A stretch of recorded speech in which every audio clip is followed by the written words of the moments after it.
Well, you've asked for it, Porsche Club of America, the long-awaited 911 SC Deep Dive. I know many of you watched my mid-year 911 video, my 3.2 Carrera video, and you said, where is the 911 SC video? Does Nathan not love the 911 SC? Of course I love the 911 SC. Believe it or not, it's a lot of work to put these videos together, but I'm excited. I gathered up a beautiful array. We've got 8 911 SCs today, and we're gonna walk through every year, every configuration, exterior, interior, engine compartment, paint colors, options, you name it, we're gonna talk about it. So take a seat, it's gonna be a deep dive, so it's gonna be at least an hour here. Get ready. Be sure to log into your YouTube account, subscribe to our channel, and turn on notifications so you don't miss a video.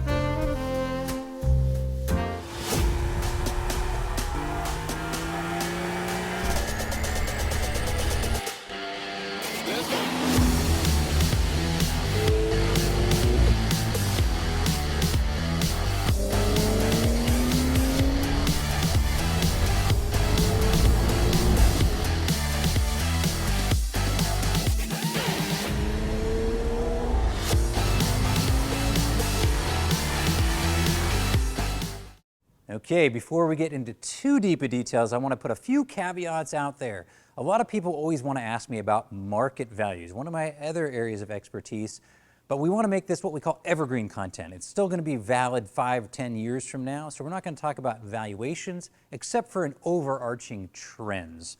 If you want to know about valuations, the Porsche Club, we continue to put out more up-to-date information as it relates to that topic. So that's item number 1. Item number 2 is I am US based. And every single one of the cars we feature today are US models. So the video is primarily oriented towards the cars that were sold new in North America. However, much of this will apply if you're a watcher, whether it be down under in Australia or Great Britain, wherever you might be, Germany, this will be applicable. And oftentimes I'll reference what the differences might be between a US domestic model as well as what we call an ROW, rest of world model. But again, these cars in the video are all US market. I want to touch a little bit on that piece. And then the last one is I did get some feedback on my 3.2 Carrera video. They said, gosh, are you only showing perfect showroom fresh cars? And so what I gathered up today is an array of very, very nice enthusiast-owned cars. However, none of them are world-class or perfect. We don't have any 0-mile cars like we did in the 3.2 Carrera video. Every single one of these cars was driven here today, loved and enjoyed. So get ready, we're on. As a person who's been eating, breathing, and sleeping Porsche for the last 30 years, sometimes I forget there's new people to this hobby, and so I do apologize. Sometimes I jump right in and make some assumptions. So we're not going to do that today. We'll talk a little bit about the history of the 911 SC. So the 911 SC debuted for model year 1978, and really was a continuation of what we oftentimes call the mid-year car, 1974 to 1977.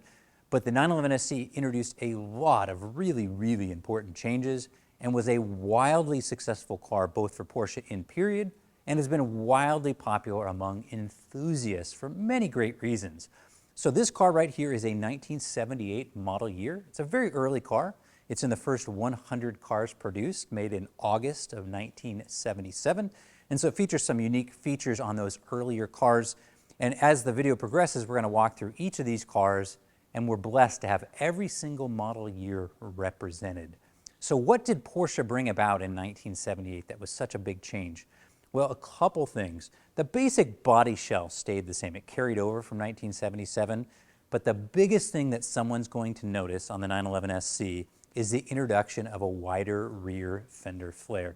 So these cars are actually 42 millimeters wider. So if you're a math major, it tells you these rear fenders are 21 millimeters wider than the prior 911S rear fender. So they've got a little bit less of a slab-sided look to them. But overall, again, the body shell stayed the same. The most important changes, of course, came at the business end. We're going to jump into that a little bit later, but they introduced an aluminum case 3-liter engine that oftentimes is considered one of the most robust of the air-cooled cars. I am going to say this right now, though, however, people like to use the word bulletproof. I hate that word, and that's my own personal bias. We're going to talk about why I do not like that word. I will use the word robust. It's a very, very, very well engineered power plant and has been very reliable. These are a great entree into the Porsche brand. and that is why they've held up so well over the last 40 years. So let's talk about 1978. So if you think about the 911 SC and changes by year, basically you can lump the 78 and 79s together. Very, very few changes. And so even if you're an eagle-eyed observer, it's oftentimes hard to spot the difference between a 78 and 79. I will talk about some pros and cons of those cars. But as a general rule, if you're in the US, again, US market cars, and you're finding a car with a relatively light level of equipment, it's most often going to be a 78 and 79 because they up-contented or added more standard features starting in 1980. So if you're looking for a more basic model, you're going to want to look for a 78 or 79. What are some of those basic items? Well, one of the coolest things about these cars, and you can see it on this car, is the bright trim. Bright trim was standard equipment in 78 and 79, and it was an option to have this trim in black. In period, black was considered more in vogue, a little more hip. It was the newer look, so you don't see as many cars with the bright trim. In today's world, particularly with the Targa, a bright trim Targa is in very, very high demand. So you can see that is a very big difference between the later cars with black. The other things that you'll find generally on the earlier cars, unfortunately, it's so rare I can't even find one. This car, as an example, was originally delivered on cookie cutter wheels, which I hated in period, and now I love them. These, of course, are Fuchs, and they're polished as would have been popular in the 90s and early 2000s. The look more trend has gone back to a more original finish, but originally delivered on cookie cutter wheels. A few other things you'll notice that you'll commonly find on 78 and 79 cars. The right-hand mirror was always an option, but the vast majority of the 80 and later cars have the right-hand mirror. This car, you'll notice no right-hand mirror on this particular car. That's one change. I do like having two mirrors from a functional standpoint. They look a little better balanced. You don't find too many SCs without the right-hand mirror, but it's sort of an interesting counterpoint. If you jump to 1979, again, the changes in the cars are so hard to pick out. The best way you can generally tell between a 78 and 79 is color. The color palette changed. We've got a little bit later in the video, we're going to talk about what colors were on offer by year. But a couple things that sometimes will help you spot it being a 79. If the car has headlight washers, they'll have the taller snorkel style. This car does not have them. There's a car in the back I'll show in a little bit later that'll show what those snorkels look like. Those were phased out in mid-year 1979, and so they go to a smaller style headlight washer. And again, the color palette changed on the cars. This car did come, again, with the optional black trim, but what I want to show here is this is a really common, a lot of people would assume this was a bright trim car because, for example, if you look alongside the door here, it looks bright at this point. This is actually just how the anodization fails and oxidizes over time. It kind of gets this nice kind of warm purpley gray hue to it, but that originally was black.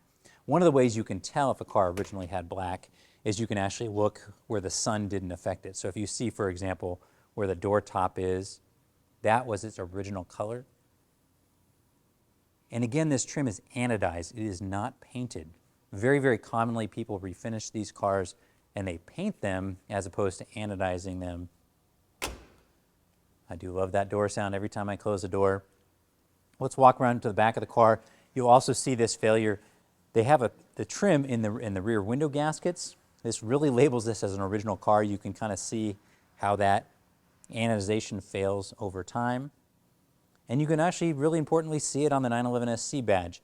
So if you see a car and it has a crisp black badge, it's either been replaced or someone, has got some rattle can out and made it crisp black again. That wouldn't have been how they come. Okay, so we talked a little bit about exterior items on the cars. Let's talk a little bit about, again, this change to 1980, because 1980 was this big change. Exterior-wise, not that big of a change, but there are some spotter's guides on a 1980. Again, if it has black trim, by default, it's either has a 70 or 78 with an optional trim. If it's bright trim, it by default has to be a 78 or a 79. And again, you can see this car too, how this anodization has failed over time. And a lot of people like this look. I kind of like it. It kind of shows the car as being fairly original. I think that's kind of a nice look. If they're really crisp black, unless the rest of the car is really, really, really crisp, that stands out to me. At the front of the car, you'll notice a couple differences between these two cars. Again, these are US market cars.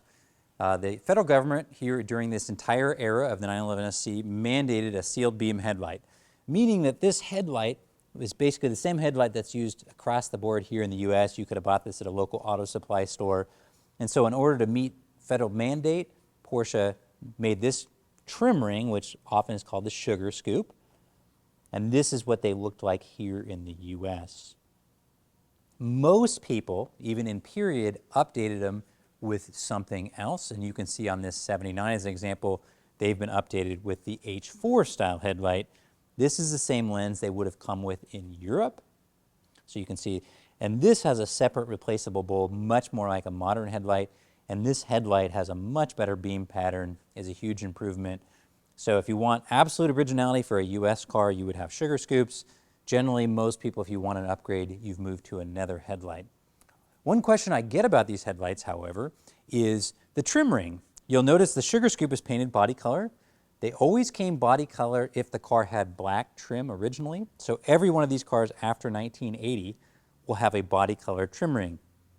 If the car, however, came with bright trim, so it was a 78 or 79 with bright trim, it would have bright headlight rings, just like this red Targa has.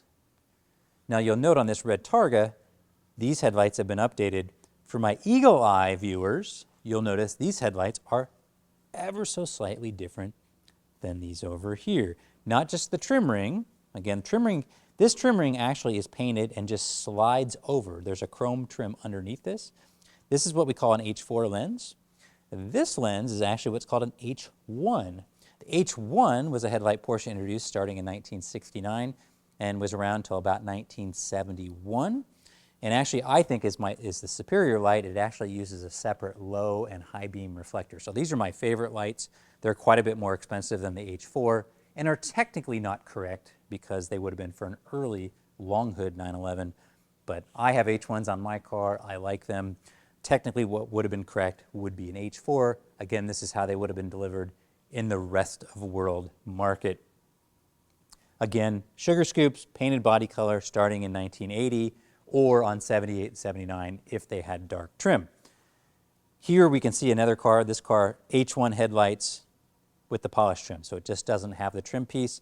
If, for example, you find a car and you don't like the chrome trim, I like the chrome trim, you can just buy a trim piece. You can buy it off any of your local parts stores that sell Porsche parts, paint it to match, and it slides over the top of this trim ring. So if you don't like that particular look, it's really, really easy to change out.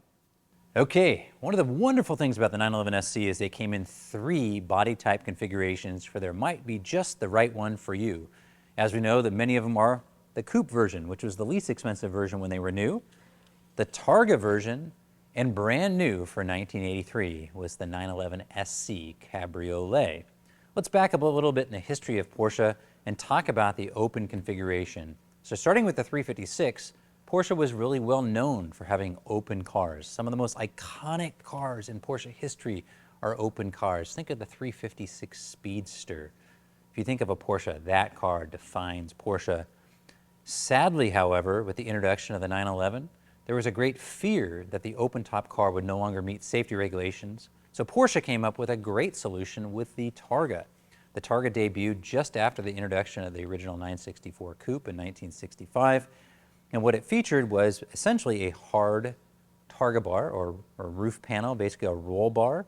The original Targas had a soft rear window through 1968. And then starting in 1969, they featured a fixed glass rear window. Although my history nerds will tell you could still optionally get a soft window in 69, very rare. But generally they went to a glass rear window like you see on this SC Targa. And we did not have a truly open car until 1983, when Porsche brought back the 911 SC Cabriolet with a lot of fanfare, a lot of excitement. And so we have one of these cars here. Essentially what they have is their same body shell as a Targa, but they have obviously a cabriolet roof. Porsche built just over 4,000 of these cars that came to the US. And so they first debuted in late '82, and they sold like hotcakes. Essentially, they took most of their sales out of the Targa realm. So Targa sales for '83 were fairly low. Most of these people were picking the Cabriolet. Everything else about the cars are essentially shared with any other '83 SC. There are a couple things that are kind of unique. First off, in terms of the roof, every '83 SC Cabriolet, the Cabriolet top is black. They were not offered in any other color. And they all feature this very large rear window that Porsche used until the introduction of the power top, which came about optionally in 1985 with the 3.2 Carrera.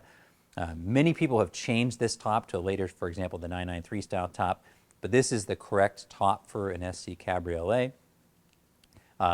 Very, very cool car.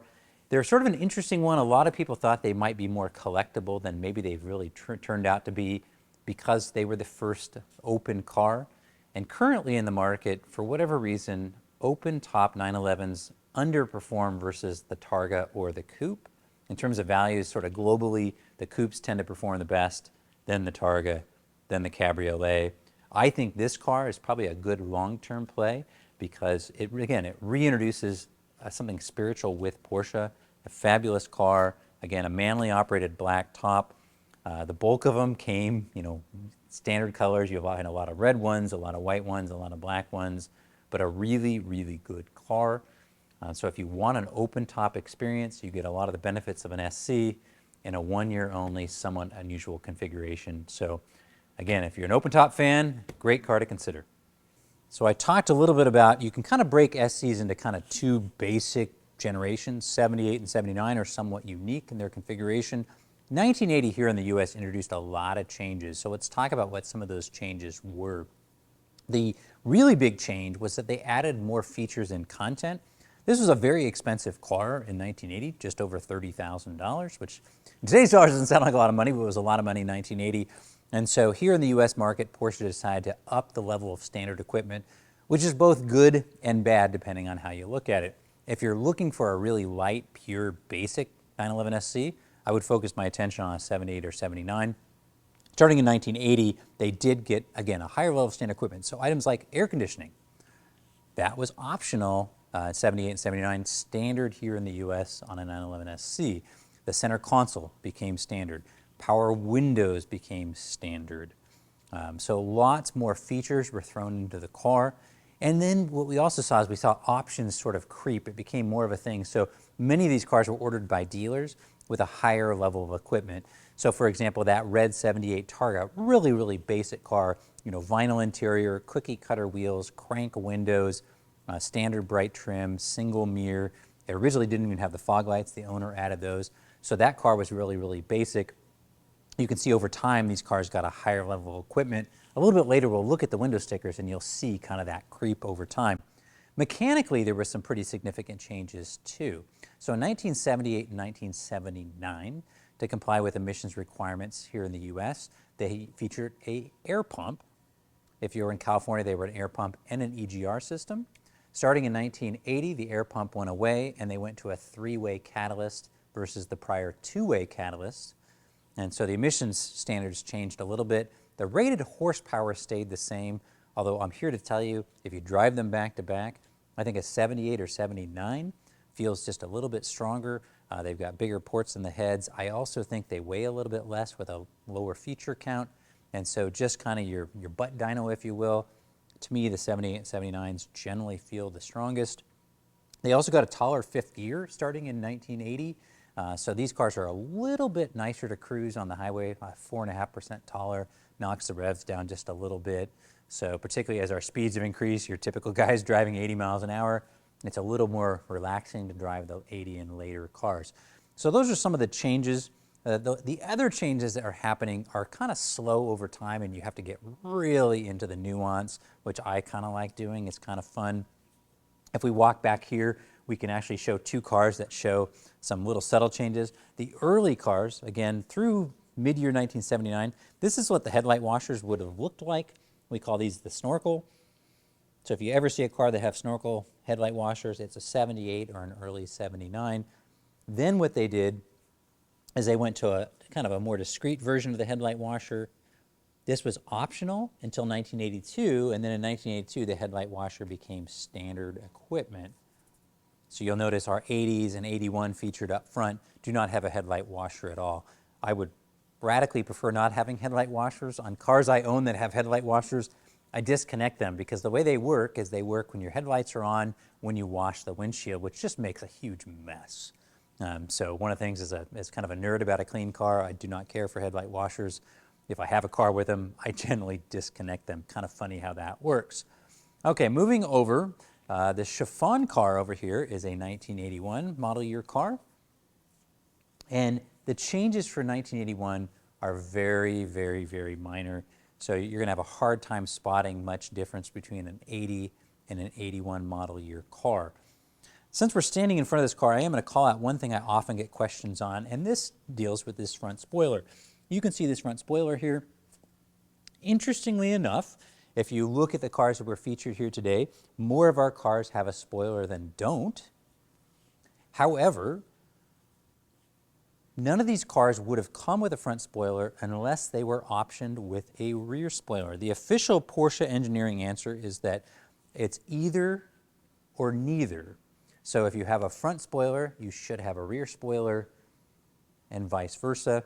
So technically, to be correct, like this 1980 Targa is technically correct. No front spoiler, no rear spoiler. Of interesting note, this chiffon car was delivered from the dealer brand new in 1981 with the spoiler on the front. Kind of an interesting thing. It's on the second sticker for the car.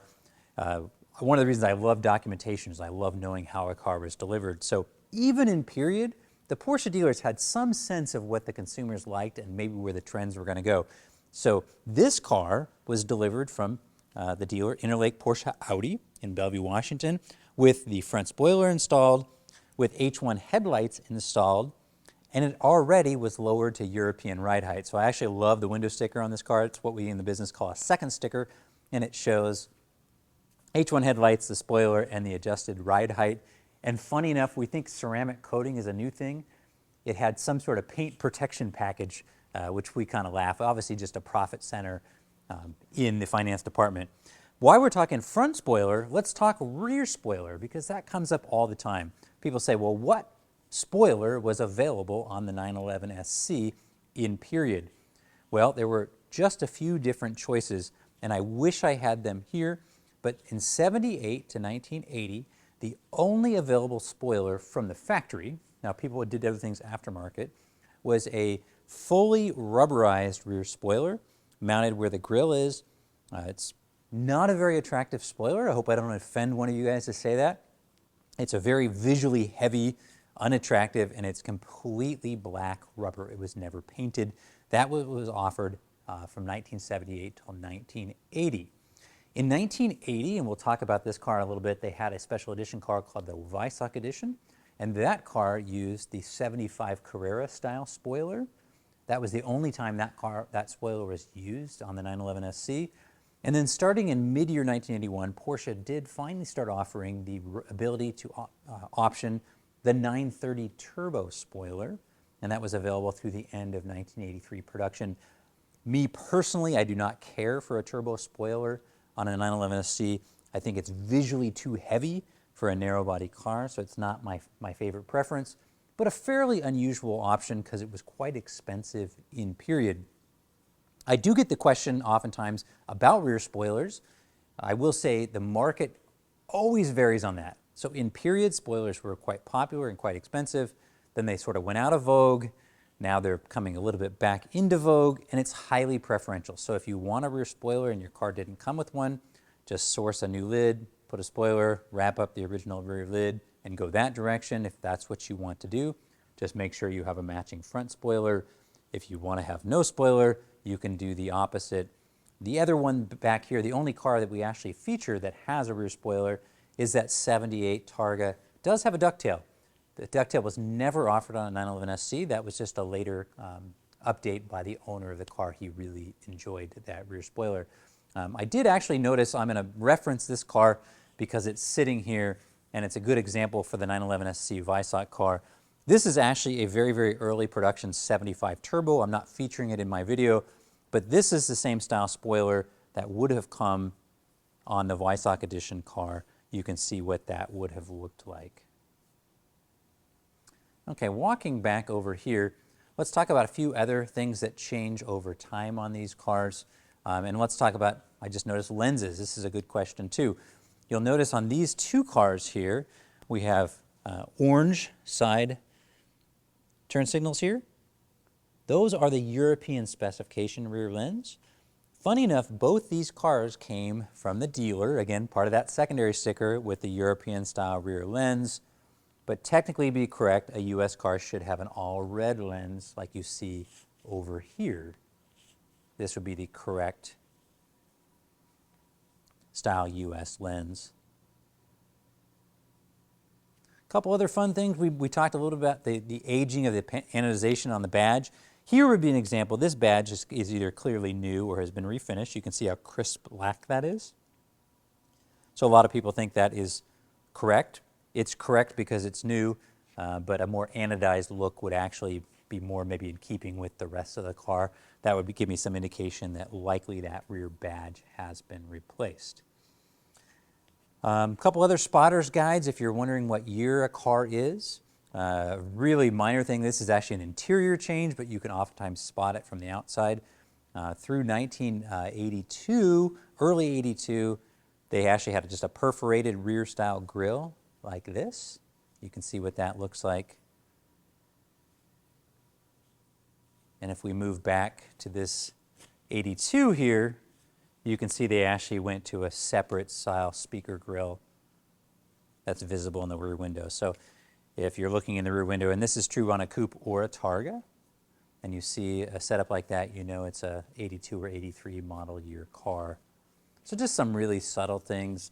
Like I could look at this car and say I could see the speaker grills, I could see it has headlight washers, then I know it's either an 82 or an 83 model year. Let's talk a little bit about wheels. Wheels are always an interesting question for people. The vast majority of these cars came on Fuchs. And the Fuchs, of course, that's the name of the company that was the manufacturer. To keep things easy, it's kind of fun to know that all of them came with the same fitment. So the standard wheel was a cookie cutter, and those were a 15-inch wheel. However, if you ordered Fuchs, there were always 16-inch on 911 SCs, and they were a 6-inch in the front and a 7-inch in the rear. So you can see what that would look like here. Again, 7-inch rear. These wheels, much like the trim, the lips are anodized, and that's sort of the correct finish. It's not a sheen. Many times you'll see these will be shiny, or people will say they're polished. They've either been machine polished, because that was popular in period like we saw in the Targa, or just sometimes just over time. You clean them enough, they get shinier. You can update wheels to a different size fitment. So on this car, as an example, this car actually features 9-inch in the rear, which do fit, and 7-inch in the front. One way you can tell a 9, I want to feature this real quick, is a 9 will have a recessed pocket where the lugs go. That's how you identify a 9. An 8, there's no recessed pocket in there, but the lip is the same size. The additional inch is on the inside. So a 9 has the advantage of having a wider tire. You can put a 245 on a 9. The drawback is you have to put a 245, and tire choices are more limited in a 245. In a 7-inch, this is an interesting one. This one varies depending on car to car. If we remember back in period, these cars are hand-built. So sometimes people will say, well, 7-inch fits just fine on the front of a car. The answer is generally yes, however, comma, there's so much variance car to car. You could have 2 of these cars, both with 7s on the front. One car it'll rub, another car it won't. Some of that has to do with a few different things. Number one, it has to do with ride height. One of the things that's commonly discussed is ride height. What's the correct ride height for a 911 SC? Well, this depends on what market you're in, as well as maybe sort of the common sentiment. So when they were new, these cars came 20 millimeters higher than the European model. And so this is a really good example because these cars are side by side. This car is still at its original ride height. This car, again, came brand new from the dealer with the ride height set to the European ride height. So the best way you can kind of, I usually almost use the finger test. I can get fully 2 fingers, in this front fender, this one about 1 finger. So it's not the ride height difference people think it is. They think, it's inches, 20 millimeters. If you're not a math major, that's about 3/4 of an inch is the ride height difference. So generally, if they're at US or true Euro ride height, a 7 generally will fit without having to roll the fenders. But again, some cars just have more clearance than others. They're hand built. And most people are now running these cars lower than they were actually specified, even at Euro ride height. So this car is at true Euro ride height. This car is at true original US ride height. I don't have a car here that actually is sitting below that, but many people like, the look they like now is they like no gap at all. And generally cars that have no gap at all don't handle well. I know people like the look, it's your car, do what you want.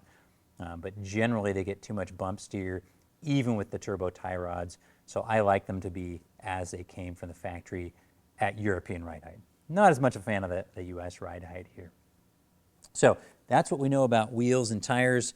And again, you're open on various different things. I am going to call it out. I don't see anyone has them right now, but I'm a big fan. Pirelli came out with a reproduction P7.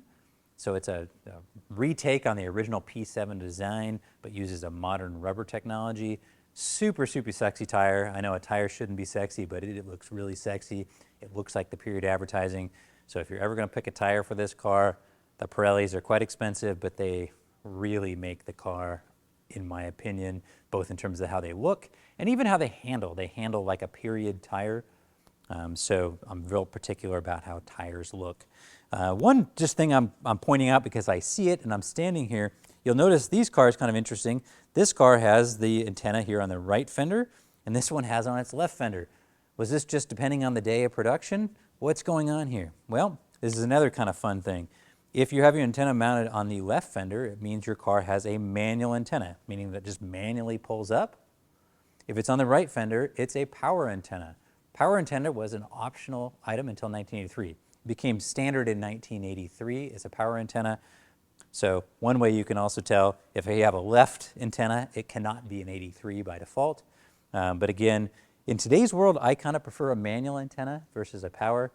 These oftentimes don't work, so if you're inspecting one with a power antenna, do make sure it works if you actually care about getting radio. One other thing I'll find sometimes on SCs, starting in 1985 on the 3.2 Carrera, this went away and the antenna became in the glass. So if you ever find an SC and it has no antenna on either fender, the fender has been replaced. It does not have its original fender, so that's one little spotter's guide for that. Or if you find one that has an antenna in the glass, that would be a later windshield. So sort of just an interesting factoid. Every so often, because I'm so used to looking at these cars, I won't notice it, and then I'll look at that and go, wait a minute, there's no antenna. And that's a good indication the car suffered some front end damage, and they used a later style fender for the car. While we're talking about later style fenders, one of the other indications of originality, since we were down here, and this is kind of a fun thing, if you're ever looking at one of these cars, just run your finger on the inside of the fender.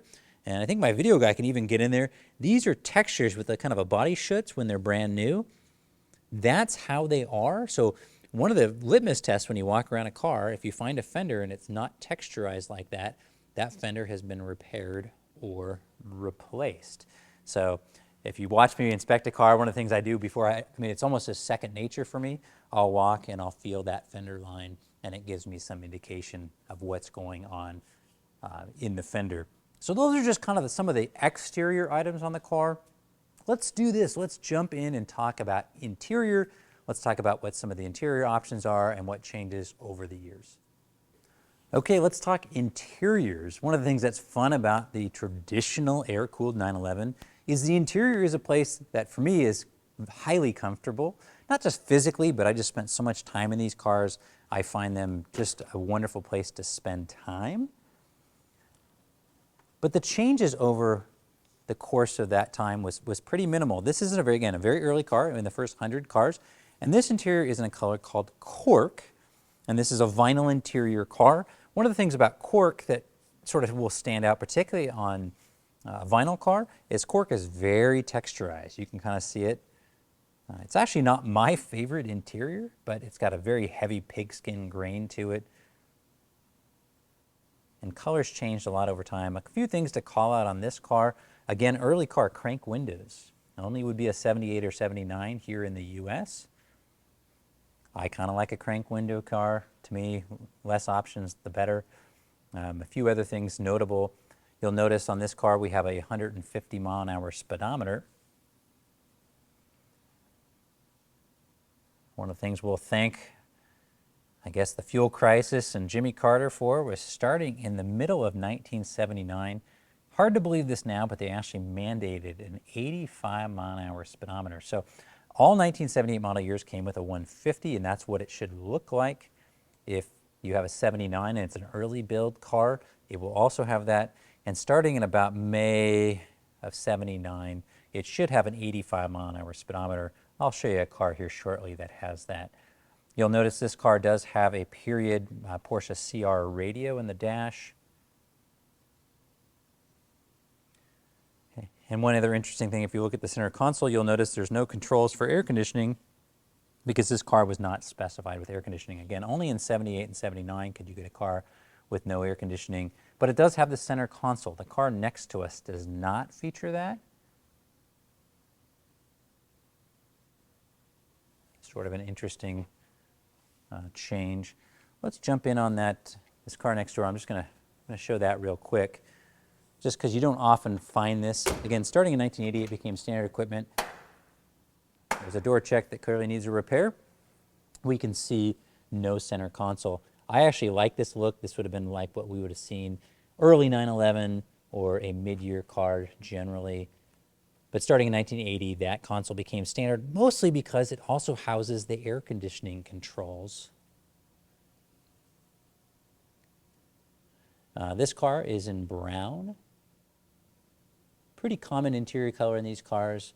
I'm a big fan. My personal 911 SC has brown interior, and you can kind of see what this looks like.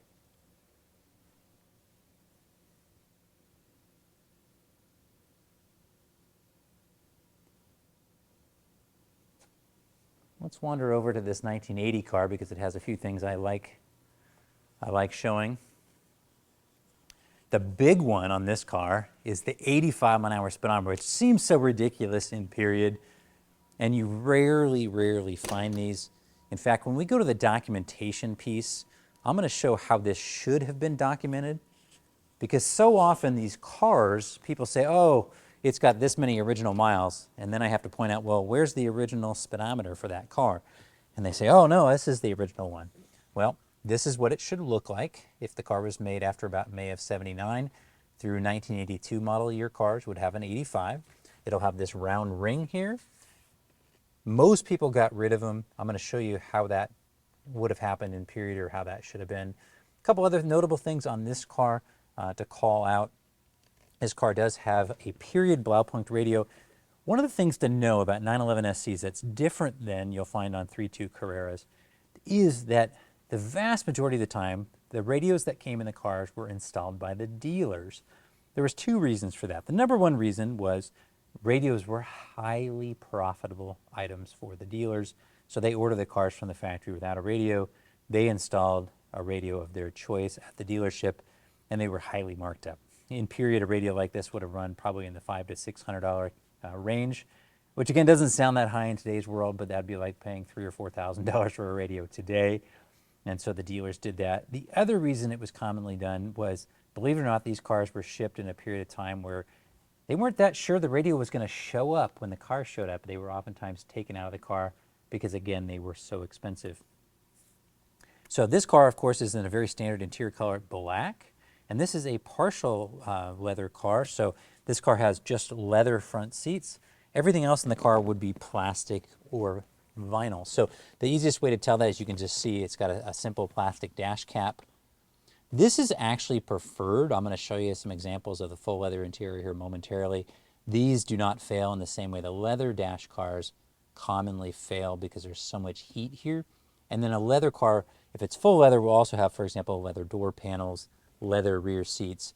So this car was specified just with full leather front seats. And these, again, would be the standard seats. I'll show you sport seats in a moment. And again, because this car is a 1980, you'll see that it's got power windows, which would have been standard equipment, as well as the air conditioning in the center console here.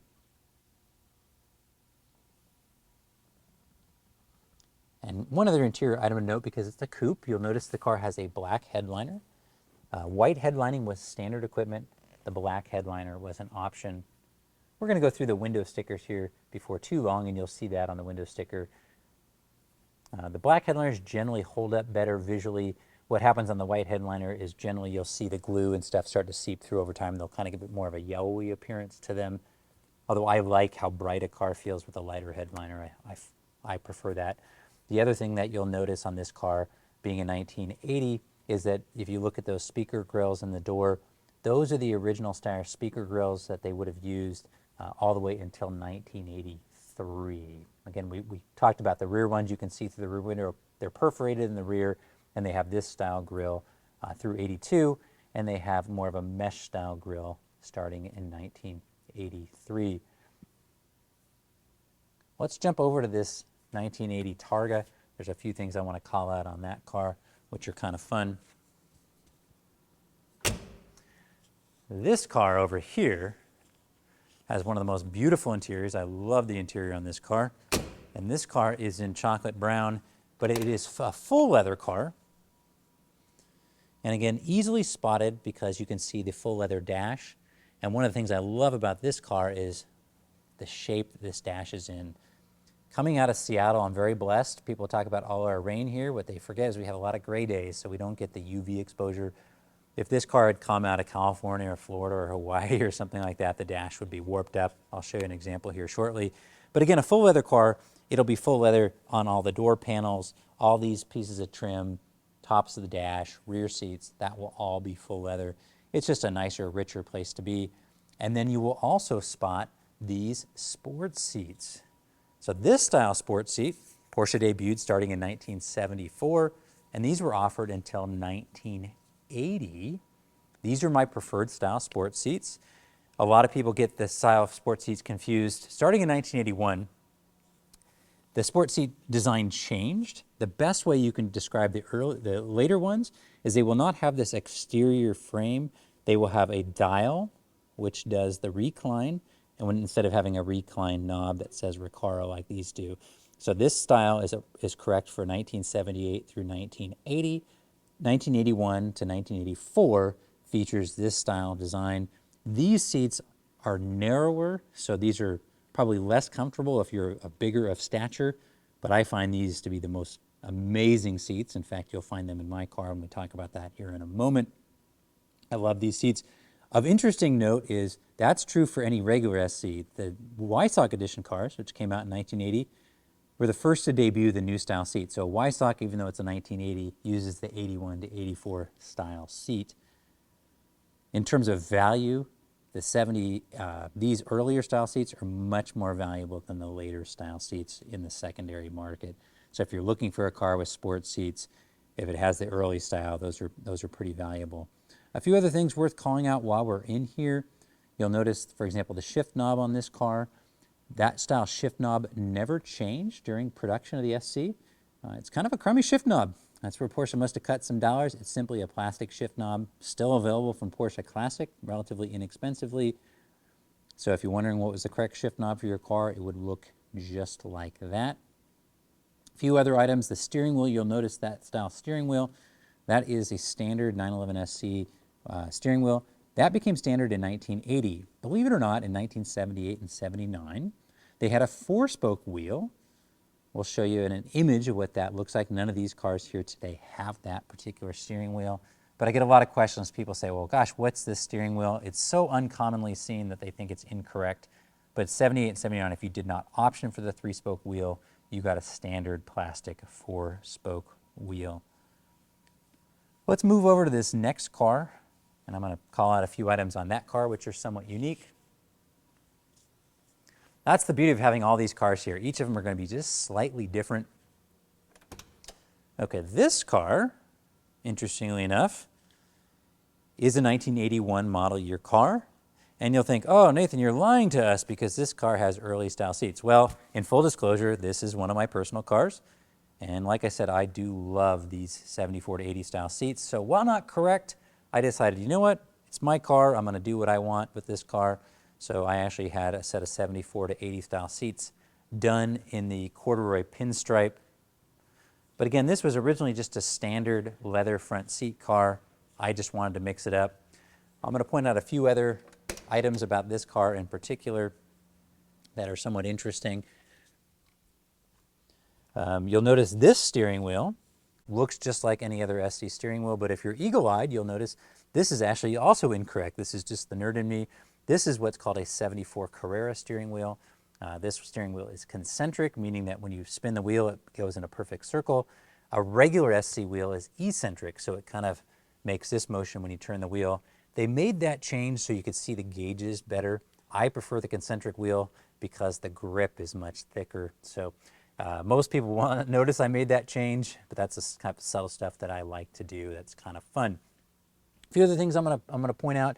Most of the cars here today feature cruise control, or Porsche called it tempo stat. The control for tempo stat is here. So you'll know if you have a car that has tempo stat, if you have this unlabeled lever here, you'll generally have a sticker which will call out how to use that. Most of the cars will have that, but it was an option. And it does actually work fairly well when it works. While we're talking about changes by year, one of the things that, just when I'm in these cars, I just so used to seeing them, I remember things that have changed. So let's take a look at these center dash knobs as an example. They look pretty innocuous. This was a change starting in 1981. You can see what these knob style looks like with black centers.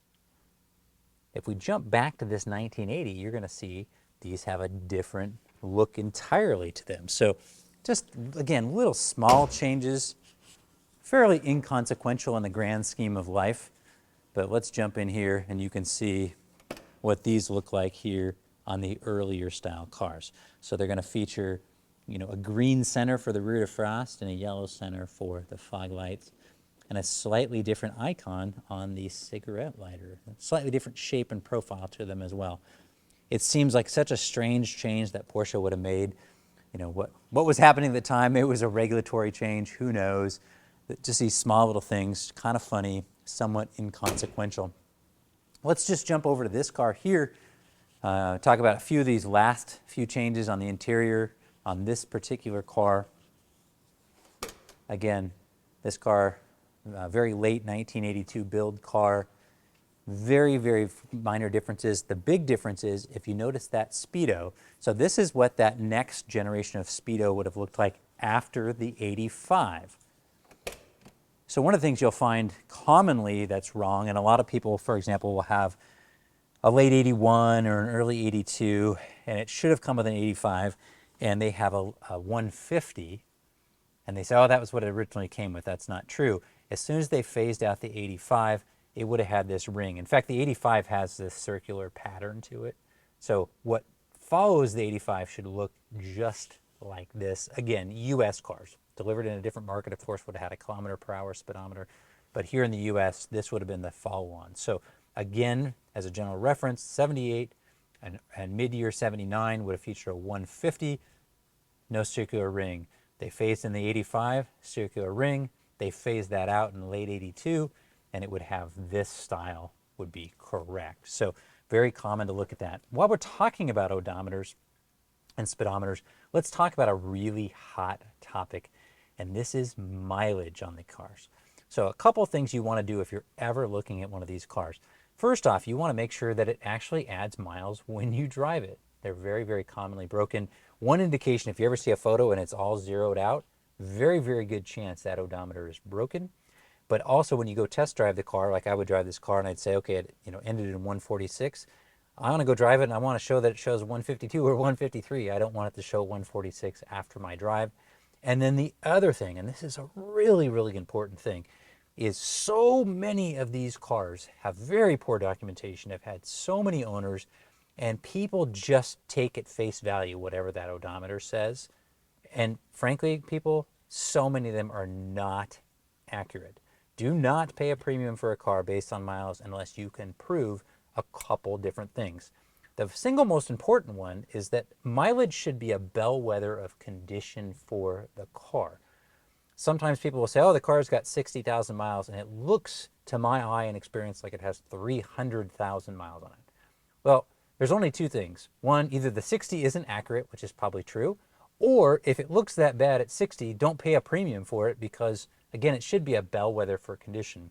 This particular car, I know based on its build date, this would have been its correct speedo, so I say, okay, that's its original speedo. And I look at this car. If we zoom back, for example, and look at the seats, we look at how the steering wheel looks, this car presents like a 60,000 mile car. So that's one of my big indications. I go, man, this car looks really crisp. It looks really nice. It has an original windshield. It has original paint. Look at how this car looks. This is highly believable that it's 60,000 miles. And then the final piece of the puzzle is I want to see an unbroken chain of documentation demonstrating that's actual mileage on the car. And in this case, I have all those things, and so I could feel confident that 60,000 miles is correct. If I look at a car and it shows 60 and it shows quite a bit of wear, I have very spotty or limited or no documentation, that doesn't mean it's a bad car. What it means is I'm not going to pay a premium for that mileage. What I'll do is I'll pay what I should pay for that car given its overall condition exclusive of mileage. So again, do not get so caught up in mileage. I would much rather have a higher mileage car with great history and great documentation than one that shows a low mileage but we don't know anything about it. Before I forget, because I missed this on one of the earlier cars, you'll notice up here they have an oxygen sensor light. That oxygen sensor light came out in 1980, so all the cars after 1980 will have this light, and it's a dummy light, meaning that it's not controlled by any computer or anything smart. It has a mechanical box that physically sits behind the speedo. So if you have an 80 to 83 car and as you're driving it and it's really quiet, you hear what sounds like a mechanical device clicking behind the dash, that's the mechanical counter for the oxygen sensor light. One of the other giveaways is that light comes on mechanically every 30,000 miles. So if you, for example, buy a car and that light has been removed and it shows it's got, less than 30,000 miles, why would they remove the light? It never would have ever turned on. There's a mechanical reset. You pull the gauge out, you reset it. That's a good indication. Or if it comes on at a mileage not in the 30, 60, 90, or 120, there's an issue because mechanically it's just geared so it comes on every 30,000 miles.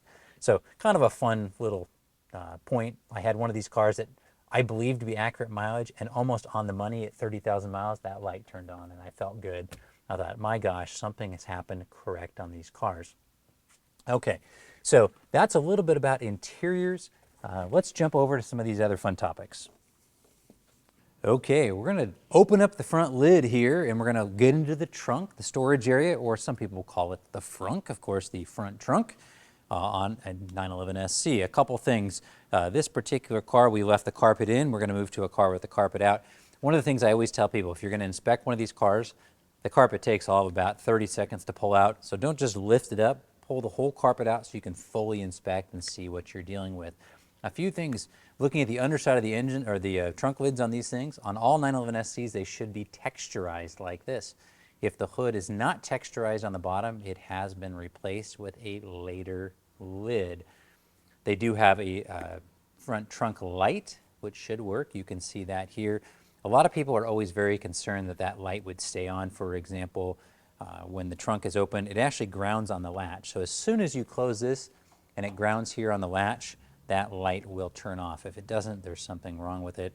I see people commonly, they'll pull the bulb out of that or disconnect that. They assume that's the reason they have a battery draw. It generally is not. These cars are not prone to battery draws, and so if you have a battery draw, something is wrong, and please take the time to diagnose that. All of them came with this style Perlon trunk carpet. It's very chintzy. I guess it's somewhere Porsche decided to cut their budget, but this is what they came with. So everyone should look like this, kind of a cheap gray felt. On the 911 SC, the fuse panel is caught out on these cars. Later 3.2s, those were covered, and so sometimes you'll see a car with a later carpet, and you'll see that covered up. That would be technically incorrect. Let's jump over to the one where I've removed the carpet so we can get a better idea of what we're looking for. So let's get down in here and look in here. A couple things that stand out right away. This is the correct texture for the fuel tank. By this era, a lot of these cars have had fuel tanks replaced. If you buy a new replacement tank, it just comes in kind of a flat black color. It should be texturized if you want it to look correct. This is a gray body schutz from Worth. And then they'll just kind of over time, the color will change and oxidize. But this is how they should look originally. A few things I'm always looking for when I'm looking at these cars, inspecting the cars. I'm always concerned about front end collision damage. And so a couple things to know. The trunks were not finished to the same standard as the exterior of the car. And so they kind of just blasted color in here. And it varies car by car. Some will have more complete paint than others. Some will have less, but it should never look as nice as the rest of the car. This is about what it should look like. All this yellow here you see here, that is just glue. They originally glued those side carpets down. That's just residue for the glue. And you should have, they painted black around the strut towers here. That is how they came. That's very original. A lot of people ask me about this section right here. Why is that painted black? That's painted black because on a rest of world car, you would have a VIN plate, which would be placed here. And they cut the carpet out and they just wanted it to look nice. You didn't see the body color through there. And for whatever reason in the production process, they just didn't get rid of that for US cars. Again, a rest of world car will have a plate here. Sometimes my European friends will call out a US car and say, well, where's the VIN plate? The US cars did not get them. The VINs for the tubs are contained here. We'll delve momentarily into VIN numbers. We'll come right back to that, but that's where the VIN number for the car would be. What I'm looking for in a trunk, there's a few things I want to look for. Number one, I want to look for signs of accident or collision damage, and so I want to make sure all the frame supports and all this piece looks original. It doesn't look like someone's come in here. I'm going to get my eyes in here and check where the jack is. I generally will pull out the spare tire so I can look and see if the floor is crinkled or bent, things like that. The other things I'm looking for is electrical modifications. In period, particularly in the 1980s, what did every one of us do with these cars? We added an Unglebox alarm. We put some period, Alpine radio in here, and the local person at the local car audio just hacked into the wiring harness. And so one of the things I always want to look at when I'm looking at one of these cars is I want to look at the fuse box, and I want to make sure nobody's hacked into it. So this is a beautiful fuse box. This is how it came from the factory. When I see people have spliced in here or there's added wiring, I just get very, very nervous. Electrically, these cars are not problematic, but they become problematic when people start hacking into them. So again, I'm just looking for it being original.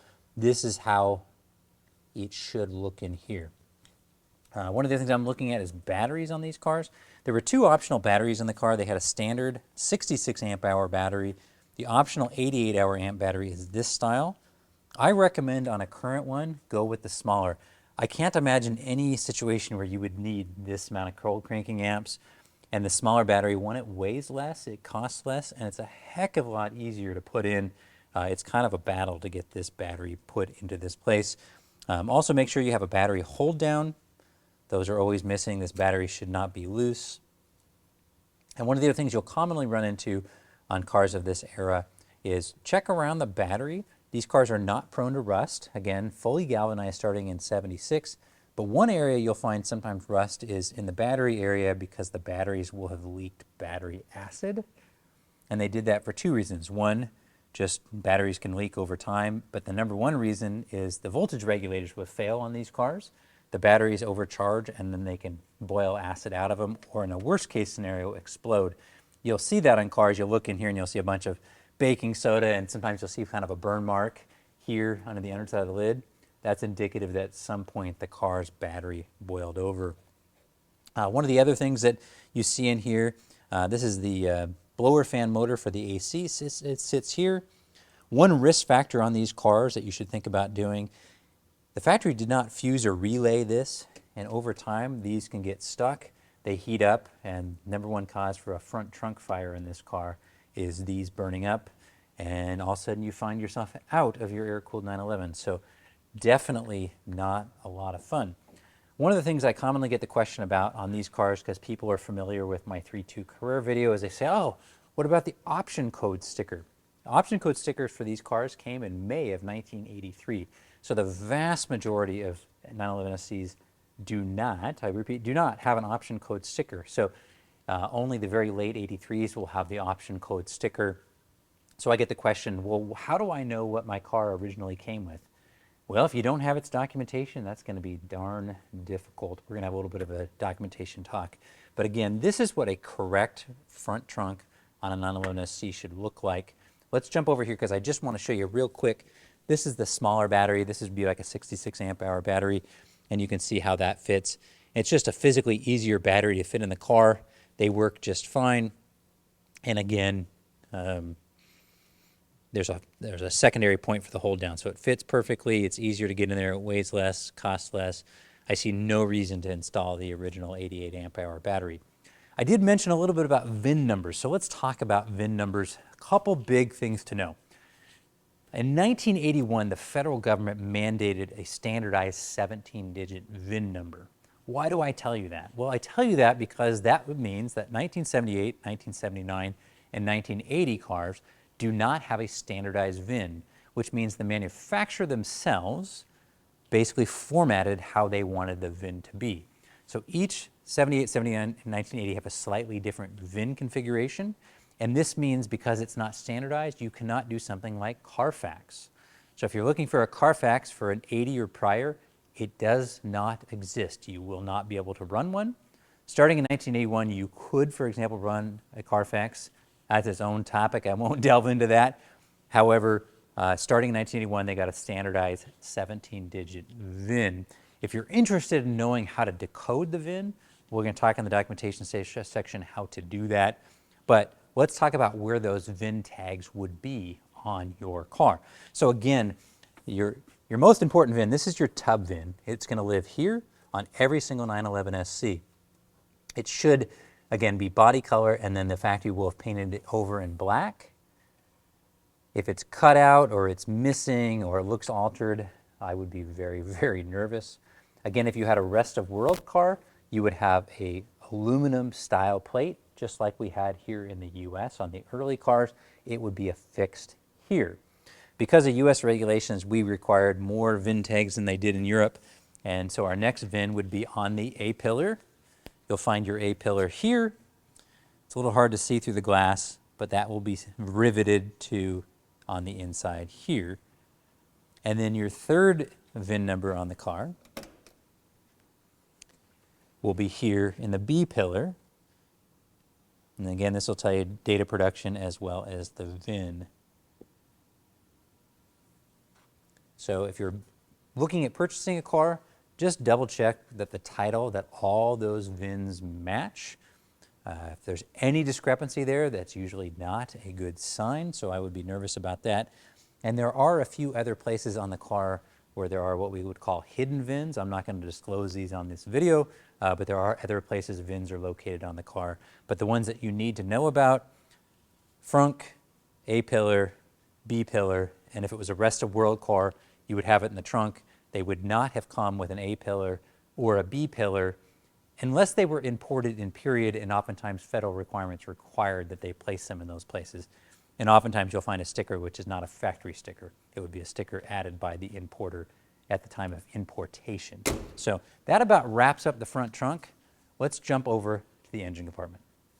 Okay, another hot topic, one that is so interesting, would be paint and color. And so much of this plays into the value of the car and how will you emotionally respond to these cars. And the cool thing is we have an array of colors here that we can talk a little bit about. So starting from left to right, you'll notice a very, very common color, and this is sort of interesting. This color you'll see here on the left on the 78 Targa, of course, is Guards Red, a very traditional Porsche color.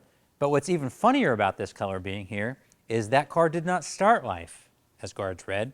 In the 1980s, 1990s, what did everyone want? They wanted a Guards Red 911. This car started as Mocha Brown. And Mocha Brown now in 2024 would be a pretty darn cool color to have, but at the time it went out of favor, and so that car was color changed to Guards Red. The most common color change on a Porsche went from a less desirable color, a bright color at the time, to something like Guards Red. Next to that color, you'll see Grand Prix White.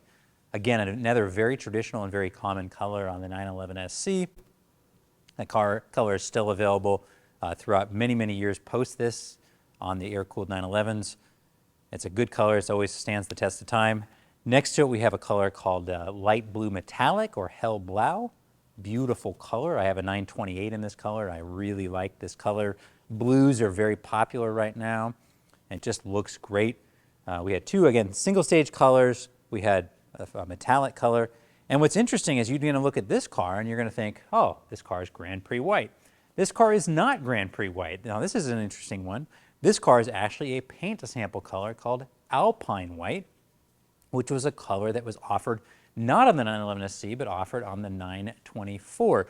So whoever ordered this car originally wanted Alpine White, and probably hard to pick out in the video, but this color white is a softer white than Grand Prix. So think of Grand Prix more almost as a true, almost like a white, a refrigerator white. This is a little bit more of a softer white, and again, it was a paint-to-sample color. We'll look at the window sticker and we'll see what that would have cost you in 1980. And this car next to it is also in a white color called Chiffon White. And Chiffon White is a true, like an eggshell, kind of a warm yellowy white. I truly, truly love this color. It's a great color. And then, of course, in the background, we have a couple other colors. We have Guards Red, we have black, and of course, we have another Chiffon White Targa there as well. So you get to see a chance to see a bunch of different things. So a couple questions. First off, how do you know what color your car is? Well, this is one of the big changes over the years. So we're going to start with this car. So the best way you know is you look at the color code tag. So through 1980, just like 911s of yore, they had a color code tag in the A pillar here. My video guy is going to come over and show this. And you'll see there is a tag in here. And we'll see how good our camera is, but if it's really good, it's going to show you this color as 91892, it looks like. And so if you're reading that color, what you're going to find out, 918 decodes as Alpine White. 9 means it was painted at the factory. If you have an 8, that was painted somewhere other than the factory. And 2 means it's Glazerite. So they had a couple different paint suppliers, and that's how you know what color the car was. Where it gets a little bit confusing is that Porsche had 2 different identifiers for colors. They had the actual paint code, which is that, and then they had a marketing color, and they aren't always the same thing. And so sometimes you'll see a color reference in the marketing materials, and they won't actually be the same color code. And so it's a little bit confusing how that works. So that's through 1980. Then Porsche decided to throw us for a loop. I have no idea what they were thinking, but in 1981, there was a period of time where they phased out the A pillar, and they simply didn't provide us one. And so in these cars, unless you actually know, you might not actually know unless you go to some other resource we're going to talk about in a moment. So for example, this car, there is no paint color code tag on this car. Starting in later 1981, just to really mess with us, they decided, you know what, we're going to create a sticker with color codes. And what they did is they actually placed it on the rear slam panel in the engine compartment. So on many of the 81s, you'll have a paint code sticker, and it will sit back here with all your engine stickers. For whatever reason, they decided, we don't like that. That didn't last very long. And then they said, hey, it belongs in the front trunk. And so the later cars, starting in 82, they got a color code sticker here. So sort of an interesting one. Why they changed that so many times, I have no idea. But this sticker location stuck throughout the rest of SC production, all through 3.2, 964, and 993. And then to really help out, starting again in later 83, we finally did get the option code sticker. This car doesn't have one, it's too early, and it would also show color code. While we're talking about colors, let's talk about what the resources are for figuring out what color your car was, what colors were available. And this gets into my, I'll be honest, deep dive nerdiness. I've been a collector of Porsche literature for many years, and I think this stuff matters. It's kind of fun. So here are some of the resources I've kind of have at my disposal. Factory literature in period, kind of fun. So one of the things I really like about the 78 cars is they had by far the coolest original array of colors. So this book shows some of the colors that were available. I mean, some just great colors. Continental orange. I have a Continental orange car. I love it. Gelbgrün, lime green, speed green or ascot green. Oh, apple green. These colors in today's market will bring an enormous premium. Most of them got phased out. Times were sort of changing in the market, and these colors got phased out. And here you can see the 1978 colors in the brochure. I mean, look at those colors. Wow. Some really, really great colors. And unlike 2024, Porsche didn't charge you to have all these extra colors. You could just pick some wild combination, and if it was on here, you really weren't paying much extra for it. 1980, you can see the colors changed. So there's some colors that stuck around the entire time. And throughout each year, Porsche added and subtracted colors. A great resource for what colors were available in a given year, PCA's own Rainbow. I would suggest going to that site. But what you want to find, if you're a real nerd, if you have a given car, you can take your year and you can find the brochure. And if you're really lucky, you can find some period pieces, for example, that show all the period combinations. So all the leather choices, all the interior choices, all your exterior colors. These are some of the things that the salesman had available to them in period. This is one of my favorites. This one contains a lot of information from '83 as an example. So if we want to see one of my favorite colors, Pasadena yellow, which wasn't available on the 911, but you can see all the various colors that were available, like glacier blue, a very unusual color, was started to be available in '83. Some people will call these colors paint a sample when in fact they simply aren't. As an example, here's the Alpine white. This is the same color that that 80 we talked about was. And you can actually maybe see in the video a little bit of the difference. Grand Prix white is here, chiffon white is there, and there's Alpine. So it's really subtle. Someone would have paid a lot extra just for just a slightly softer white. So kind of fun when it comes to paint. But let's talk about originality of paint. We also get a lot of questions about that. There's a lot of misinformation out there. What is original paint? How do I know if it's original paint? Is it more valuable with original paint? Well, let's talk about that. So as a general rule, the market prefers original paint cars. I myself prefer original paint cars for a couple reasons. Sometimes accused of being a snob. They say, oh, you only like these perfect original paint cars. That's not true. One of the things I like about original paint is, one, that means there's nothing underneath the paint I'm worried about. I know it's never had any repair work, so I'm not worried about collision damage, improper rust repair, things like that. So that's one reason. The other thing is that in period, the quality of Porsche paint was exceptionally good. And so one of the things I like about it is just the quality of the paint and also the softness of original paint. If you had a non-metallic car, every 911 SC was single stage. If it was metallic, it was always two-stage, meaning base coat, clear coat. But there's a softness to original paint that's really hard to duplicate with the modern two-stage paints that people are painting with now. And they come from the factory with some orange peel. And so when I see an old Porsche 911, there's a softness and authenticity to that paint that just speaks to me personally. And again, there's no concern. So would I buy a car that's had paint work? Absolutely, I don't have a problem. I just want to know it's had paint work, and then I want to know why. And I want to dig a little bit deeper into that. And that'll probably come in a later inspection video, or you can watch my 3.2 career video. A lot of those same concepts will apply. But the question always comes up, how do we know it has original paint?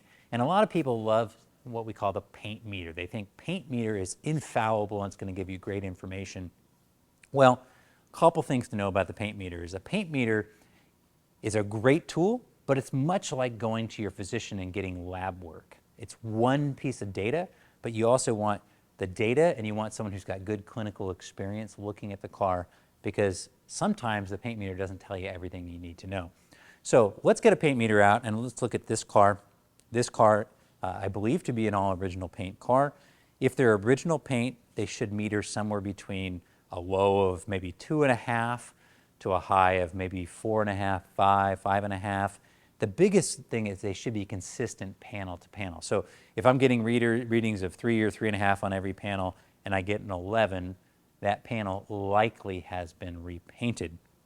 So let's just grab a couple readings on this car. So I have a 3 on the hood. That's, generally a pretty good sign. I have a 3 on the cowl, a 3.5 on this fender, a 2.5 on that door. And again, I'm just going, getting several readings, 2.5 across the car. And what I want to see is consistency. If I see a wildly variable number, a 3, that's a good sign. Now, a lot of people will say to me, oh, Nathan, these cars were painted by hand, and so they'll have wide variations. Yes, they will have wide variations, but not wide on a given car, meaning that, if I metered this car and it metered 5 or 5.5 on every panel, that wouldn't necessarily concern me. But again, if it was 5.5 on every panel and I did this one and it was 13, I would want to look more closely. So things that I would be looking for would be a mismatch of color, a mismatch of texture. Generally, I would look, for example, if I was concerned this was painted, I would look for a masking or a paint line here. The other trick you can take is you can take a little bit of polish on a white cloth. I guess it'd be a dark cloth on this car because it's a white car. But if I polish it and none of the color comes on the cloth, it's been clear coated. They never were clear coated single stage. So that would be a dead giveaway. It's had some refinish work. So those kinds of things. The other thing that no one really talks about is that you could fool something like that. So I'm going to give you an example. This here is not an SC. This is a 74 Carrera. This car is a complete color change. But what's interesting about it is if you meter the hood on this car, it meters 5. Now, most people would look at that and go, oh, it's original paint. I can 100% definitively tell you this is not an original paint hood, but it's going to meter like one because someone stripped it down to metal when they refinished it. And so if you're not careful, you'll just look at this number and you'll fool yourself into thinking you have information you don't necessarily have. And so I wish it was more clear than that, but there's a lot of information.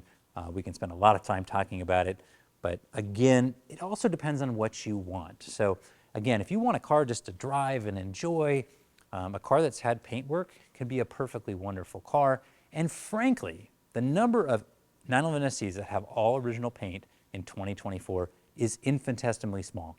What are the odds a car made it almost 50 years without ever being damaged? It's almost impossible. So just to give you a general reference, I probably inspect at least 100 of these cars a year.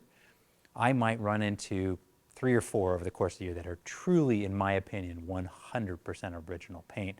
So pretty unusual.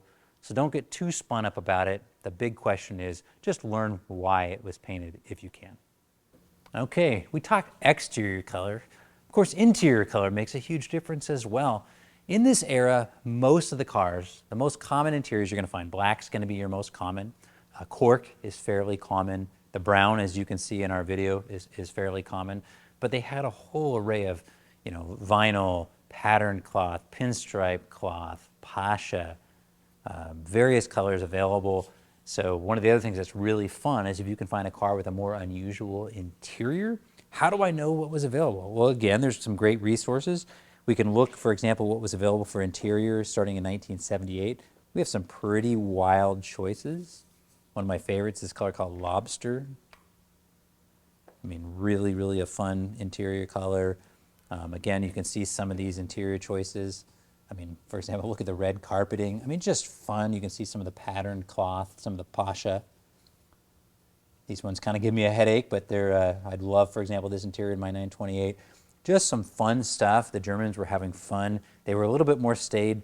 They're getting more staid on exterior color, but having some fun still on the inside of the car.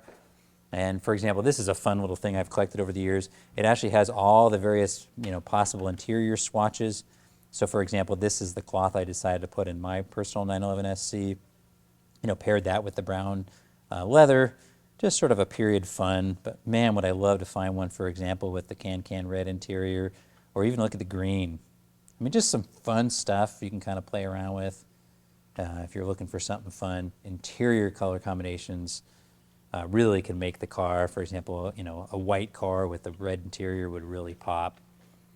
So lots of fun stuff out there. Let's talk about engine bays, kind of the business end of the 911. So this is a 79. And again, like we talked about earlier, 78 and 79s are somewhat unique versus the later cars. So we'll start here, and then we're going to jump to a later car so you can see what some of those changes look like. A couple of the obvious things that you're going to note. The 78 and 79 cars use a rear fan, which is 20 millimeters smaller. The outgoing 2.7 liter cars use a 5-blade fan in this same size. They went back to an 11-blade fan, thank you, starting in 78 and 79, and then that was updated again in 1980. The other things, and unfortunately I couldn't find an example here, was that these cars did have a secondary air pump, which you can tell they've got this secondary pulley. This would run a belt, and a pump would be sitting over here. If you live in a state that still has emissions control, primarily California, you would still be required to have that air pump in order to pass smog regulations. So if you live in a state like that, do make sure you buy a car that either has the pump or know you might be doing the work to source that pump. In terms of the basic engine architecture, it's the same all the way through, but quite a few important changes. So 78 and 79, 8.6 to 1 compression ratio. Here in the US, we're rated at 172 SAE horsepower.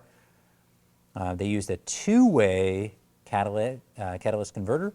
No EGR. They had a separate 49 state model, and then they did have a California model, which was also a two-way catalyst, and also had EGR. So that was the one difference, even though it maintained the same rating. The other thing you'll note with this particular car is you'll notice no AC compressor. Again, in 1980, the AC became standard. The last year you could get a car without AC in the US, 79. This car was never optioned with AC, and so that allows us actually to show a few things that are hard to see on an AC car. First and most important one, your engine number. If you're ever looking for the engine number on your car, this is where it resides. Hard to find oftentimes when your AC compressor is crowded in here. It's a good use of your smartphone. Sometimes you can get in there and get a photo. So that's there. And then the other thing you'll notice here, these are your what you call your career tensioners. So one of the failure points on early 911s was the tensioner could collapse, and then the chains would lose slack, and then the valves could collide. Starting in 1984, Porsche solved that problem forever, and they went to a pressure-fed or oil pressure-fed tensioner. And this car's had that update, and you'll see this style update. So if you ever wonder if the car's been done, you will see these pressure-fed lines. So at some point in this car's history, that update has been done.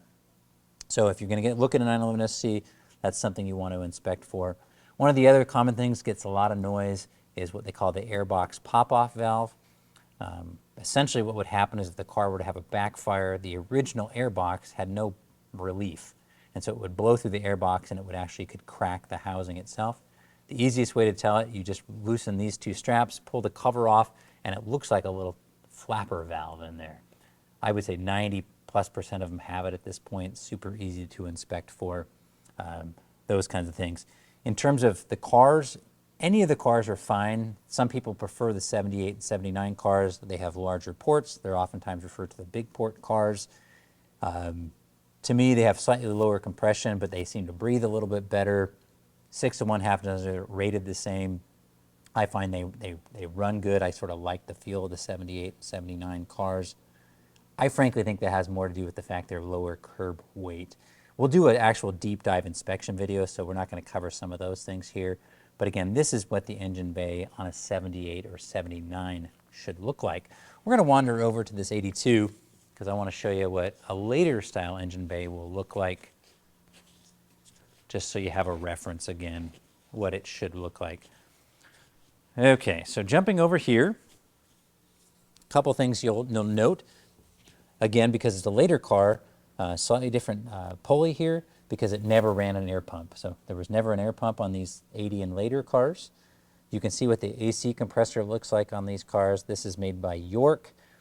They're extremely heavy, extremely inefficient, and air conditioning systems in these cars never worked well new, and they generally don't work better in today's world unless you update them. There's a couple different paths you can go for updates on these cars if air conditioning is important to you.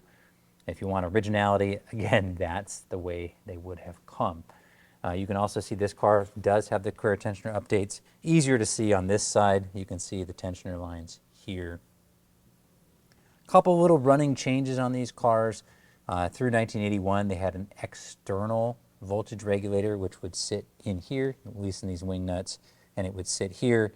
Starting at 82, it's internal as part of the alternator. Pros and cons of either setup. The biggest issue on these cars, sometimes the voltage regulator will fail and the batteries will overcharge. We talked about that when we looked up in the frunk.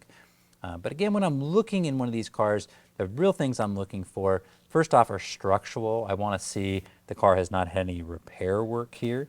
So on an original car, what I should see is evidence of the factory spot welds. You can see these here, what they look like. A lot of people almost think they'll say, oh, it's been an accident, I see a bunch of repair. Believe it or not, that's how the factory is. You'll see, kind of a little bit of a seam here. You'll see a seam sealer, a little bit of a gap. That's how they come from the factory. So sometimes actually if this looks too good, that's often indicative of a repair. Although usually when they do a repair, it's usually kind of an ugly, kludgy repair. And oftentimes you can take this gasket, for example, and just peel this off, and you can look in here. And this is the kind of thing that they don't do a good job where they don't think you're going to look. So that's one of the places I'll oftentimes inspect. This is what our stickers should look like. So if I'm missing the stickers here, that's usually a pretty good indication that I've had some repair work done. Or oftentimes they for example, don't take these nuts out when they paint the car. You'll find these painted over. They should always be bright, like you'll see here. Another good indication, look at the sticker underneath with the emissions information. It should match the year of the car. So if it doesn't, that's usually a bad sign. Or if the sticker's missing, that would be somewhat indicative. But again, this is what a good, clean, honest, original engine bay should look like. We'll do a deep dive on the inspection in a later video, but this is what I want to see. Oh, and before I forget, a lot of people ask about the fan. They'll say, well, gosh, that looks kind of dirty. They came from the factory. This was just anodized again, and then it was sprayed with a little bit of cosmoline, and so they'll have kind of this yellowy brown hue to them. And they move a lot of air, so they'll pick up quite a bit of dirt and oxidation, but that's honest how it should look. They were never painted. They were never polished. That is how a factory cooling fan should look on these cars. Okay, one of the hotbed topics, of course, is authentication. What's real, what's not? What did my car come with? What color was the car? Or what options did it have? What is the actual mileage? All these questions can be answered with some information regarding documentation, how they could have originally been ordered, and so on and so forth. So we're going to dig into that. I'll start with kind of how I do my own personal cars. As you know, that chiffon coupe with sports seats, that's one of my personal SCs. And so one of the things I love about that particular car is I purchased the car from its original owner. The car was sold here locally. And so I know everything there is to know about that car, starting with the original window sticker. So I know how this car was originally optioned. So I can see what that looks like. And then I can even see, for example, the original order. And so one of the things we talked about is, I know on the original order, it was ordered with the European headlights and taillights. It was ordered with the front spoiler. Again, those were added by the dealer, but I know that's how the car was delivered, even with European ride height is noted on here. So kind of fun. But what's really wonderful is I actually know the mileage to be true and accurate because I have absolutely every piece of service history from day one, all in chronological order, showing where it's been, who's worked on it, what the mileage is over time. And so I feel very confident that the mileage on that car is accurate, which is interesting because it's not even a low mileage car. It's a 111,000 mile car. But one of the other things we know about that car, it's a 1981. So you'd say, well, gosh, if you're really studying my video, you'll notice it has a 150 mile an hour speedometer. It should have an 85, Nathan. So how do you know that's not original? Well, how it should have been documented is when it should be documented in the original service manual. So the car originally was inspected on 9/23 of 81. On 9/24 of 81, at 25 miles, it was replaced and it's stamped, and I actually have the actual service invoice from the delivering dealer that they changed it at 25 miles. So I know that was accurate, and that was very, very commonly done because, of course, who the heck wanted to pay that much money for a car that was capable of 140 miles an hour to be stuck with an 85 mile an hour speedo? So in an ideal world, that is how that would be documented. If you don't have that documentation, then unfortunately you should consider the car true miles unknown. While we're talking about original documentation, I do have a couple examples of window stickers for the various cars that we have here. This is your gold standard for how a car was equipped, was its original window sticker. one of the things that makes 911 SC so tricky is that originally at that time, before it was Porsche Cars North America, these cars, the importer was Volkswagen of America, and they sold a lot of what we call option groups. And there isn't great documentation oftentimes what was included in those option groups. So I get a lot of questions. People say, well, gosh, my car had option group J27. What was included in that? I've kept a pretty good inventory of what that is, but it's not generally widely circulated, and I can't say I know all the possible configurations.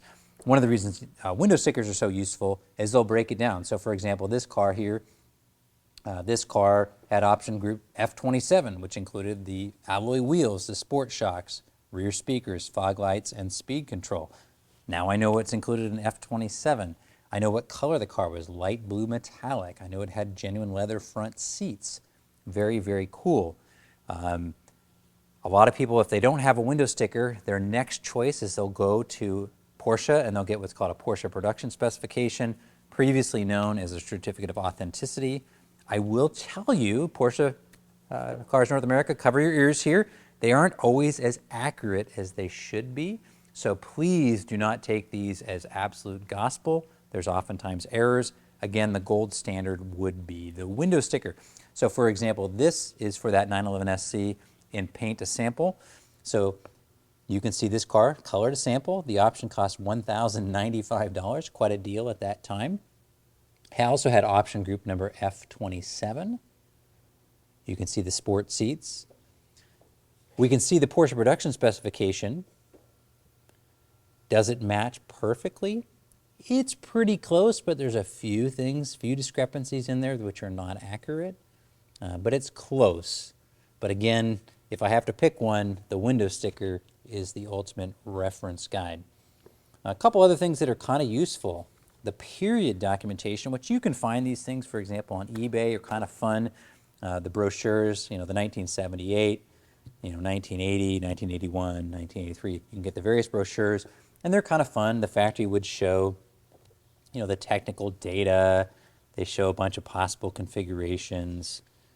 This one's kind of a fun brochure because it's a 78, so you can see things like, for example, the cookie cutter wheels. You can see the earlier style headlight washers. We know this car here is a US car because it has the sugar scoop headlights. So kind of fun. You can kind of see what's happening here. Various different things they're showing.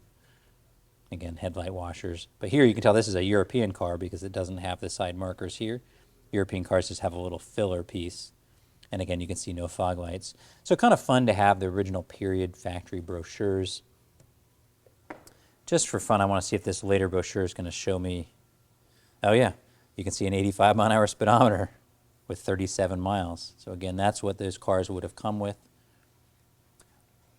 Although one of the things about Porsche in this period is they oftentimes weren't super careful in the brochures about always showing the most current model or necessarily showing a US car. So sometimes you'll see something in a brochure which isn't accurate to how the cars would have been delivered at that time. I can't find an example of that, but so be a little bit careful, using a brochure as the reference. Sometimes they would have just reused, a previous year, something like that. Because I'm thinking about it, one question I get, they got side markers for the rest of world cars starting in 1982.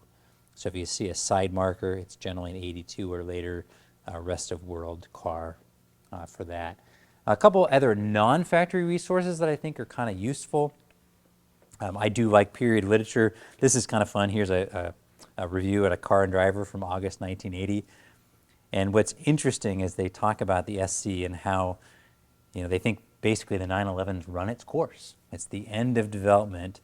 It's, basically kind of run out of road, if you will, and the 928 is going to replace it. Well, clearly we know that wasn't the case, but it's kind of fun to read about today.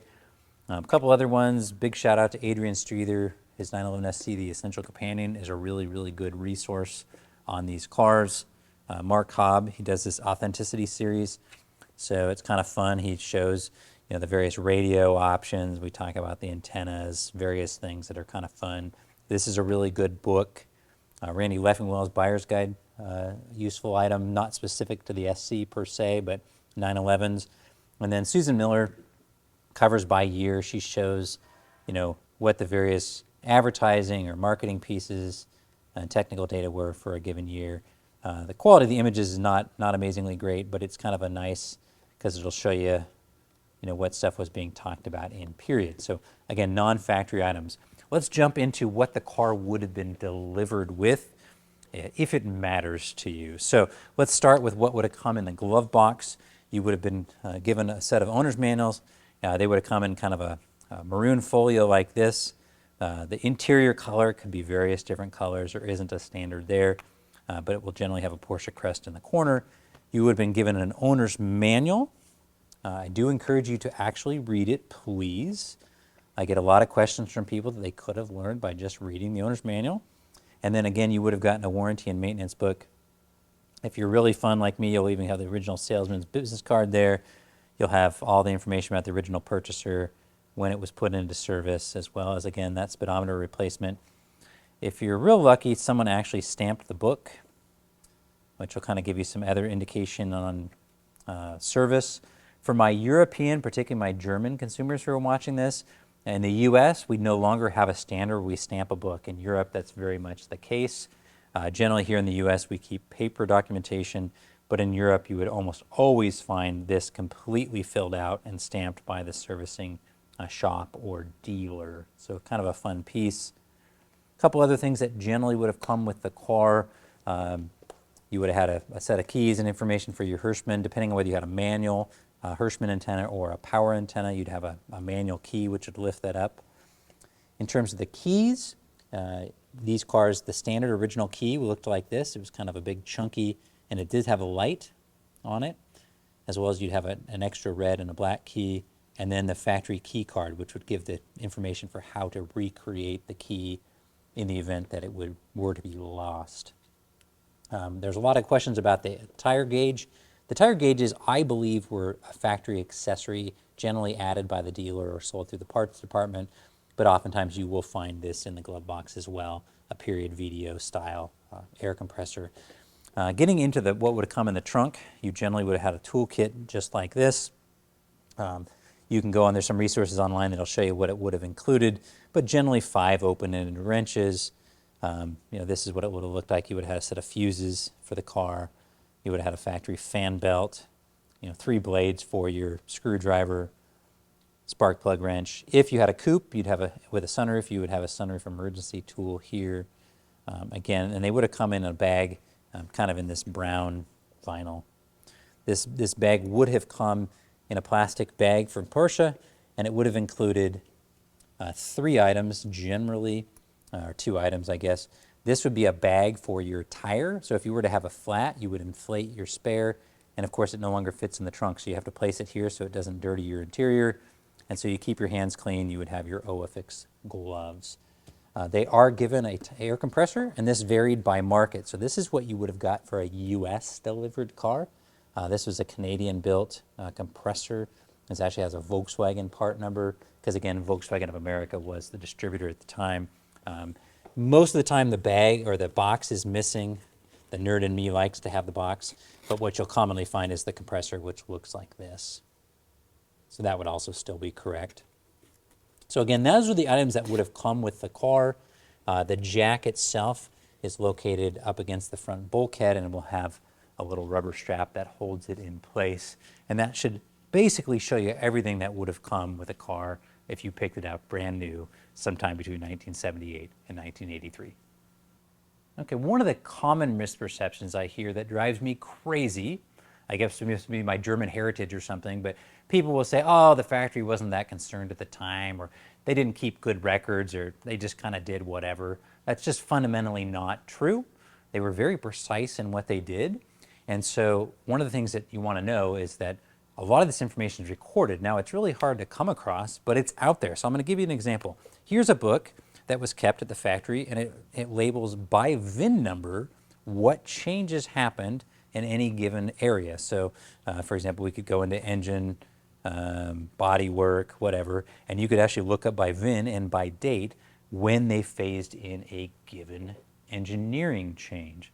So when people say, oh, you don't really know what's correct and what's not, It may not be commonly known, but there is information out there which generally tells you when something was phased in.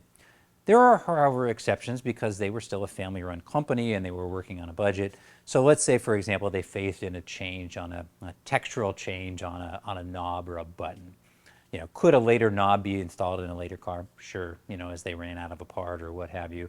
But as a general rule, these information or those changes were made and those were known. So this is kind of a fun deal. Same thing with, you know, things didn't happen by chance. So, you know, if you're kind of into this stuff, you can look up all the factory engineering at the time, why they did what they did.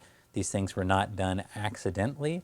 One of the reasons these cars have held up so well over time is that Porsche was an engineering company and they were very focused on quality and building something right. Sadly, many of the times they overcomplicated it, but that's what makes these cars so wonderful. So if you really want to know these cars or understand them, take the time to learn. Don't just take forward for some guy in a YouTube video says, for as an example. There's good information out there.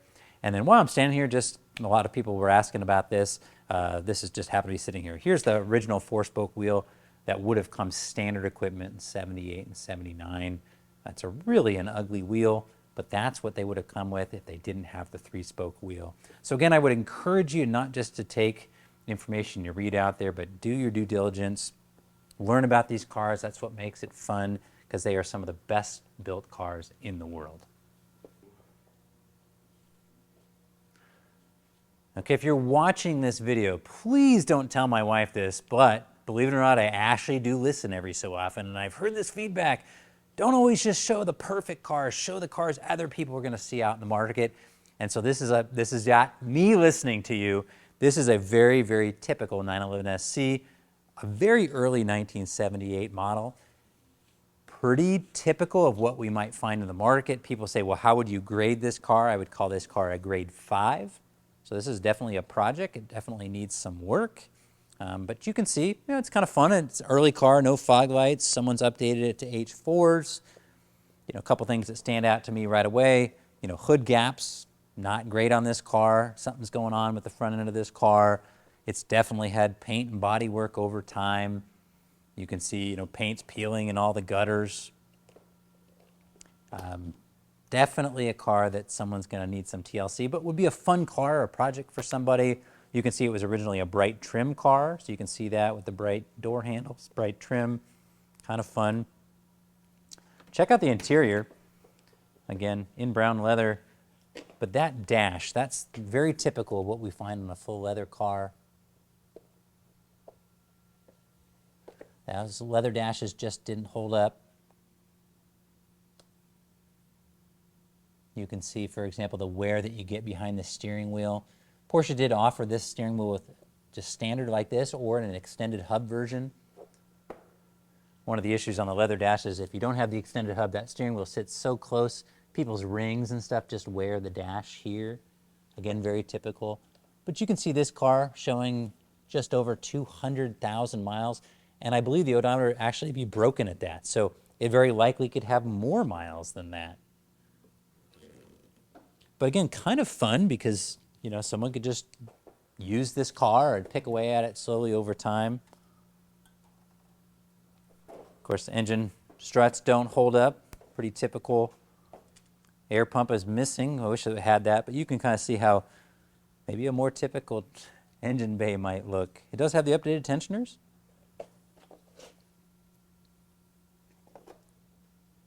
So lest you think we don't ever feature cars that are anything less than perfect, here's a good example. And again, the whole key with these cars is just drive them, enjoy them, work on them, understand them, take them places.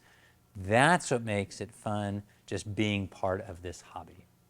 Well, if you've made it this far, hopefully you know more about the 911 SC than you did when you sat down and started watching this video. But even as I review all the things we've covered over the last hour or so, you know, colors and changes and configurations, options, what's correct and what's not, we've barely scratched the surface. There's just so much to know about these cars. So I would encourage you, engage in all the resources you can find online, the various tools, and more importantly, get involved in your local club and get out and drive and enjoy and love this car, the 911 SC.